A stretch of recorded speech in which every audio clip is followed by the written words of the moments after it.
Bang này lộ tranh pi cường từ đó cứ Highlander zone 4 mà hay năng pro zone 8 po so ផ្លាច់ BP របស់យើងគឺចេញព្រមគ្នាតែម្ដងគឺបងប្រុសបងស្រីនៅខាងកពតហើយនឹងបងប្រុសបាននៅខាងសៀមរាបកទួតបាទគាត់បានគ្រប់គ្រងហុំខាទាំងពីរអ្នកតែម្ដងហើយបើនិយាយពី Highlander នេះវិញបាទគាត់មកមើលតាមមកជុំទេតថ្លៃតាមមួយម៉ាត់ទេក៏ចាប់ផ្ដើមមកយើងរៀបចំលក្ខណៈ VIP ជូនគាត់តែម្ដងហើយខ្ញុំមិនភ្លេចទេគឺត្រួត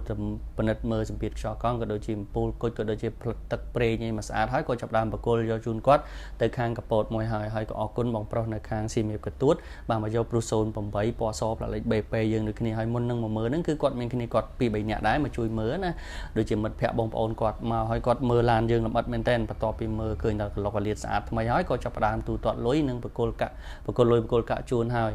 អរគុណមែនតើបងប្រុសដែល